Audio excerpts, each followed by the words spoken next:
Callie Finn, we are officially 1 week away from the WNBA Draft. The NCAA tourney just ended, and now we're a week away from the WNBA Draft. That turnaround is always kind of crazy for the players who go all the way to the end of the tourney, but I could not be more excited because I have been dying for the WNBA season to begin again. And so we are 1 week away, and there's been so much, Callie, that has shifted. Like what many were expecting this WNBA draft to be is no longer. And I think that starts with Olivia Miles,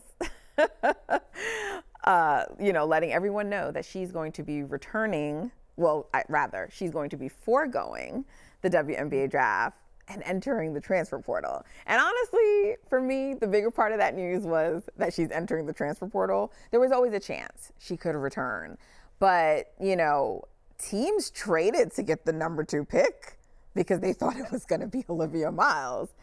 So I don't know what the Seattle Storm are going to be doing now because clearly Olivia Miles won't be there for the taking.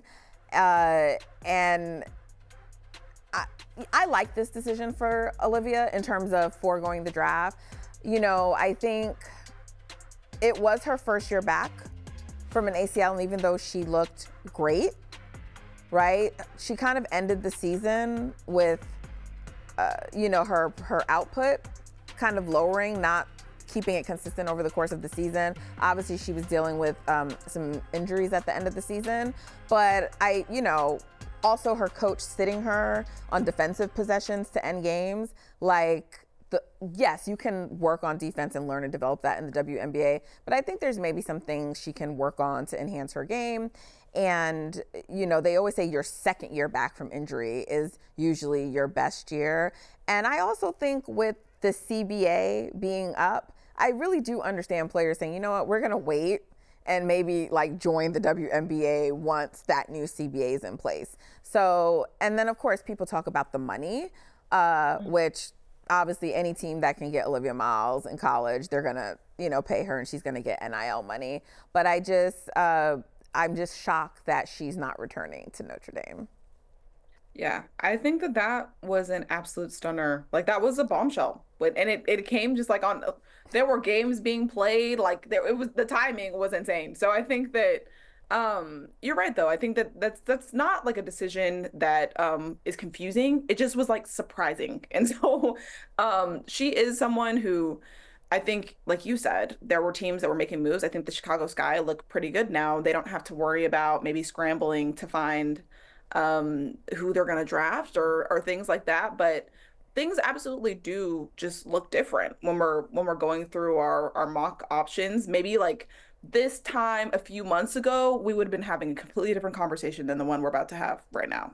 For sure. And I mean, it's not just her, but she's the most notable. I mean, you had players like Ioka Lee, who is going to forego the draft. She's leaving. She's used up all her eligibility. But she was definitely someone who, her injury history was something that people questioned, but potentially a first round pick, no longer there, right? And so AZ Fudd also announcing that she's going to be returning to UConn. A lot of people were looking for her to be a first round pick and potentially add some shooting to a team. So we knew that those picks came, those potential picks were no longer options. You also had Flau'jae, who I feel like she teased us a little bit because I wasn't expecting Flau'jae to come out, and then after she was like, well, maybe. Yeah, we're like, what? So now we were on Flau'jae watch, but it was all to be let down because she's not coming out either. So it really does shift things because now I first have to kind of question who's going to go second. We already know Paige Bueckers is going to be the first pick in the WNBA draft. That's a no-brainer. And while there has been some reporting from Howard Megdal that potentially Paige would pull a Eli Manning, if you will. If people don't know the Eli Manning story, he kind of refused to be drafted to the team that was going to draft him. And so that's how he made his way to New York. I just don't see it in Paige Bueckers to do that. She was asked specifically about this during the tournament, And she's like, wherever I end up is like where I end up, you know? So look, that, like, if she was gonna pull a quote unquote Eli Manning, like, she's not gonna tell us, so that's what she has to say. I honestly couldn't read her, and I mean, you shouldn't read people because you're kind of speculating, making assumptions, but she seemed almost a little annoyed by the questioning. And she could have been annoyed by the questioning because it's the NCAA tournament and she's trying to bring home a championship and she doesn't want to talk about it. She could be annoyed because she's like, what, like, this reporting is crazy. Or she could be annoyed for another reason, or not annoyed at all. I don't know. But what we do know is that she explicitly said, one, she reconfirmed over the course of this tournament that she is declaring for the WNBA draft. She's like, I thought I already did it. That she said that she's like, I could have sworn we already did this. Exactly. And she also seems to say that she has no problem with where she is going to be selected. So we do know that will be the Dallas Wings. And Dallas has not appreciated some of this commentary around their team. Kurt Miller, Arike definitely called it out. They called people, well, they subtweeted people, and if you can subtweet without going on social, that's what Kurt Miller did. But he addressed reports that, you know, Paige Bueckers may not want to go to Dallas. He said, we've heard no such thing. So yeah, it's safe to say they've all seen the reporting. Like, if Arike's seen it, Paige has seen it. And I think, you know, you said that you don't want to speculate, but the subtweets alone say that I think there is like a little bit of a level of like irritation, maybe a little bit of annoyance. Like, why is this story? You know, so I think, but I mean, I feel like that's clear. Like, you know, like, I don't even think that that's speculation. Because I think at a certain point, it's like with someone like Paige, she can only say so much, and she's continued to say it over and over and over again. So this behind the scenes, all this other stuff is probably just like, come on. So you're not expecting Paige Bueckers to end up on another team besides Dallas? No, I also think that, like, if she was going to pull an Eli Manning, you're saying that there wouldn't be any public indications because she's not going to tell us, but there would. It would be like the attitude, because that was the case with Eli. Everybody knew he didn't, you know what I mean? Like, that was clear. Like, bro, Paige is not giving that energy. So either she's like playing it super cool, or like, this is just all, I don't understand where this is coming from, truly. And I know part of it is probably because of Dallas and their history with lottery picks. You know, like, they had a #1 pick not that long ago who's no longer in the league. You know what I mean? And I think that things like that, people can kind of build their own narratives. Like, but it's just, the ownership has changed. Like, things have changed with Dallas. They have a new coach, new leadership. So it's like, to me, it's like, what is the point of this? But I mean, I definitely don't want to like criticize anybody's reporting or anything like that. So, I've been skeptical though. I don't believe it's going to happen, but we'll see. I mean, I could be wrong, and we could all be shocked, but I don't believe so. So for now, you know, we believe Paige Bueckers is going #1. But after that, Callie, I have no, you know, freaking clue. I mean, Kiki Iriafen was for a long time supposed to be the projected #2 pick, and she's had a up and down season at USC. And so, but with Olivia Miles, you know, foregoing the draft, does Kiki Iriafen now go back to be the projected #2 pick? I think the Kiki that we saw that took over in the game when Juju Watkins unfortunately went down with her season-ending injury, I think that is Kiki Iriafen, right? And it's hard when you go to a new team, a new system, and you have to play a different role in that system. But I don't think that player who was dominating at Stanford is lost and gone. I think she's an unbelievable talent, Callie, and I think she's a suitable pick at 2. You know, by no means do I think it would be a crazy pick, but I think she obviously has to be a name you look at that could potentially go at #2, you know? And I just think another person who's stock. Well, actually, let me stop because I don't want to just talk about Kiki. Do you have any thoughts on that? Well, I mean, I think that my dark horse for the #2 pick is Dominique Malonga. She's an international player. She's a 6'6" center from the French Olympic team, and she was averaging a double-double, 15 points, 10 rebounds.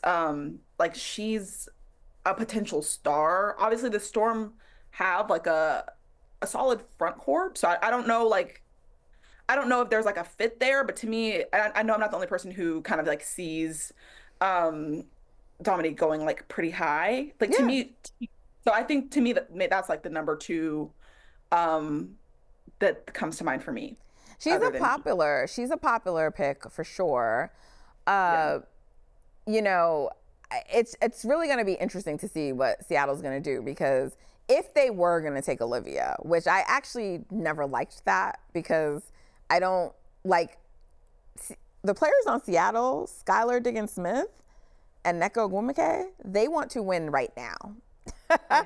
So I always was a little curious about that. So you wonder, do they take a player that is more WNBA ready that can potentially help them win now? You know, you had Jordan who went down with an ACL injury, so they've lost some, you know, a key player in their rotation. So it will be interesting to see another player whose stock has just boomed, I think, and back to where we once thought she was, is Haley Van Lith, right? Yeah. I'm really curious to see where Haley is gonna fall in this draft, because she is a player that after her season ended last year with LSU, you know, like she decided to forego the WNBA draft and come back.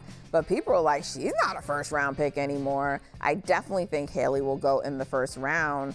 I'm curious to see where she ends up. She had a tremendous season at TCU, and I'm so happy for her. She's another player that I'm really excited to see have the kind of season and year that she had. So well deserved, Callie.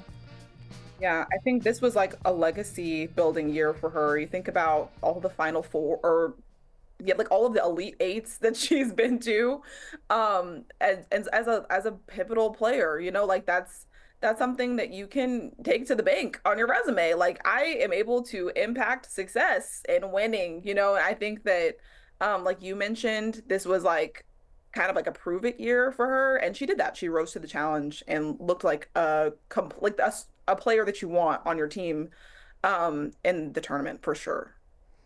Another player who may move up is Sonia Citron. I mean, a lot of people, like, even when Olivia Miles was in it, had her projected as high as 3 or 4. And so, again, just with Olivia Miles going out in this shakeup, I wonder where Sonia Citron ends up. But, I mean, she's a player that I think can help a WNBA team now. I mean, she's a versatile wing. You know, she can score. She can defend, Callie. She's a very good player, and also a very underrated player, right? And Yeah. she was such a big part of Notre Dame's backcourt. I'm sorry, go ahead. Absolutely. I was just going to say, in some ways, she might be a contender for number two. Like, I know that sounds crazy, but she's someone who could probably, you know, make a difference for the Storm, because they've traded Jewel Lloyd. You know, like I mean, to me, it's like she almost fits on that roster, better than some of the names that we've thrown out, just because of, like, you know, like, yes, she's a versatile wing with some good, like, she's got a good size. So I think that, I don't know. Like you said, it's a toss up for number two. I wasn't really even thinking of it as like that much of a toss up, because I like Dominique so much at that position. But now, you know, the more that we talk about it, it could be anybody. I feel like in the WNBA that they're not as big as the NBA on just drafting best potential, like just this is the best player available, we're going to draft them. I do think they take a little bit more into consideration fit and their needs. Yeah. And so that's why I know people are just like, oh, they're the best available, they should go number two. But I do think it's better to get like what is going to fit for you in the WNBA. I really do. And so it'll be interesting to see. I'll say the last player I'm really, really curious about is Anissa Morrow, because I think, you know, her name has been mentioned potentially with the Valkyries. You know Natalie Nakase well. Do you think Anissa Morrow is the type of player she would draft? A lot of people think she's undersized. Well, she is undersized in theory, right? Similar commentary around her like there was about Angel Reese. And while she's not as tall. She doesn't have the same length as Angel Reese. She is definitely a dog like Angel Reese. She has the motor like Angel Reese, right? And you have to think of all the teams that passed on Angel Reese. Some of them got to be saying like, man, I wish I had drafted her. I'm not going to make that mistake again. Right? Yeah. We know that players on teams that passed on her were like, man, we wish our team had drafted you. So, you know, what do you think about her as a potential fit for the Valkyries? Well, one thing I like about Natalie Nakaze is that she's such an open book. She's made it clear what she's looking for. She wants a competitor who hates to lose. Like, she wants that edge. She has said it a million times now on so many different platforms. And I think Anissa Morrow fits that profile. Like, she's someone who clearly is a competitor who came to LSU and made an immediate impact, you know? And I think that I wouldn't count her out for sure. I do think that, like, the Valkyries have an interesting like roster building situation, you know, like whereas they had their draft, then they, right, you know, it's just I'm just not really sure like in terms of like position, like roster building, fit and everything like that. Absolutely, I think she would be perfect. I just don't know like I don't know what they're going into the draft prioritizing position wise, you know, and so I'm not really sure. Well, I feel like whoever they're drafting here has to be someone who's a potential core for your future, right? Like most of the players that they have, they sign on like 1-year deals and we don't know if they'll be there again, right? But you have a top 5 pick in this draft. You're drafting for someone who's going to be potentially a part of your future that you're building towards. So do you think that Anissa Morrow can be the cornerstone of a franchise, a part of it, right? She may not be the franchise star, but can she be your number 2? Can she be one of the co-stars? Can she be part of a big 3? I think so. You know, I don't know what they think, but you know, we will see. So our own, and by our own, I'm saying NBC Sports' own Megan McEwen, she has put together a mock draft just for round 1. And I want to take a look at it because I've seen a bunch of different mocks. But I like the way Megan thinks. I want to take a look at hers. And so, of course, no shock here. She has Paige Bueckers going first, right? And some of the names at the top, we've already talked about Kiki, Sonia, Citron, Dominique, Anissa. So we've talked about a number of these players, even Haley Van Lith. Just based on this mock, Callie, is there anything that stands out to you? Is there anything that shocks you? Is there anyone you see missing? I'm sort of asking you a bunch of questions in one, but like what I guess stands out to you about this mock draft? Yeah, I mean, I think number 10 for the Chicago Sky is going to be an interesting one. I always like to respect like the local report. Like to me, local reporters know the most about anything. And Carly Bell posted a while ago that she thinks the number 10 pick for the Sky is going to be like a backup forward to play behind Angel. And so obviously this draft is pretty guard heavy. Yes. And so it's like you look at maybe some of the options for forwards, maybe our players that aren't like listed here, like Sanaya Rivers maybe, or like a Maddie Westbeld or something like that. So those are players that, you know, I don't see listed here, but I wonder if they're in play for that number 10 pick.